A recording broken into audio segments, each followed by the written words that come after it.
Hello, everybody. Scott Golden here with the Golden Opportunities Coaching YouTube channel. Welcome to those of you who are new. Welcome back to those of you seasoned veterans of what we do around here. We do ask that you subscribe. 1,000 subscribers would enable us to be able to give to charity because then our audios would be monetized, which would be super, super helpful. So if you could help with that, that'd be even more helpful. In any event, hopefully it is something you'd be willing to do. Doesn't cost you anything, but would help lots of folks. In any event as well, today we're going to talk about 5 things to know about depression. This is a really simple, probably less than 5 minutes audio. Gonna be pretty quick because these are things you know, but might be worth having a reminder of here and there. So, um, the obviously, if you're dealing with depression and you haven't sought help, be it through a traditional psychotherapy model with medication, or through non-traditional things like depression coaching, meditation, holistic approach, or a combination of all of the above, or whatever works for you, which is where I would suggest you go anyway. The more uh, complete and comprehensive your treatment ideas and concepts are, the easier it becomes to actually hit them. I would encourage you to seek out treatment in whatever way makes sense to you. There is no such thing as a universal treatment.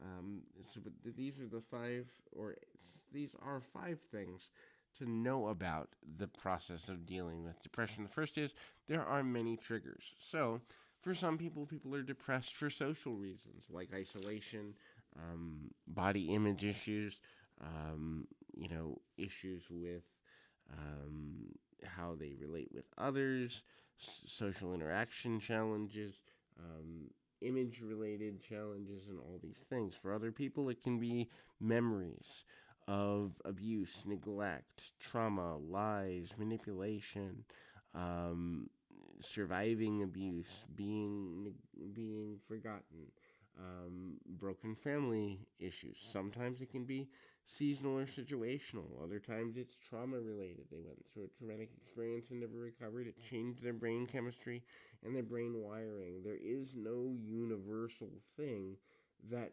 that causes things to be, oh, I'm depressed because ABC. If you take 20 people, put them in a room who have all been diagnosed at some level with depression, then, ultimately it's it's difficult to look at that. And then the other thing is it's multi-level. So it will affect um, different people in different ways.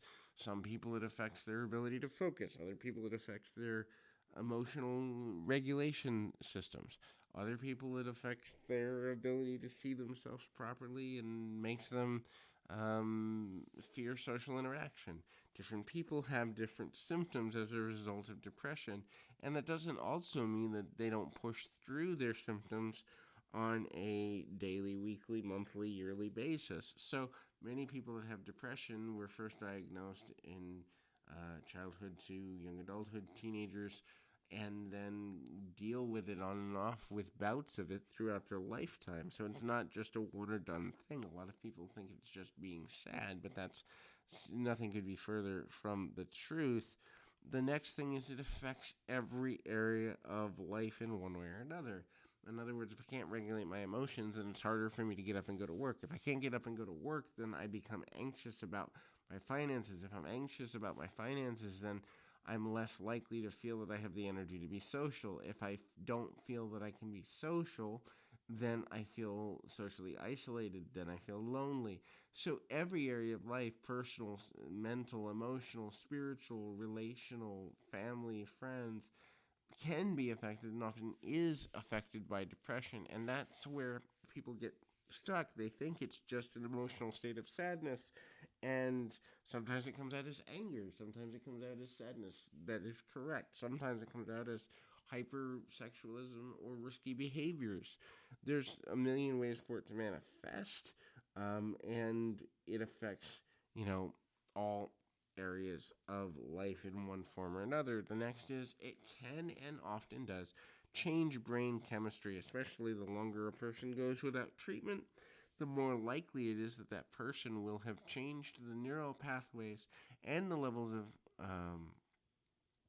neosinephrine, dopamine, serotonin, adrenaline, and all these other brain related chemicals. So, if you believe that you have issues with depression, the sooner you get help, the least likely you're going to do more permanent damage to your brain. Now, that doesn't mean it hasn't already been done. It also doesn't mean that at some level brain remapping isn't possible and can't be reversed. But one thing is true, the longer you wait to seek treatment, the harder it is to find a treatment that works for you that you can stick to, because the brain does change with every passing day, week, month, year with non-treatment. The last thing of note is that there are treatments available in every area. Now, certainly in the 70s and 80s, it was, let's give you a pill and send you away.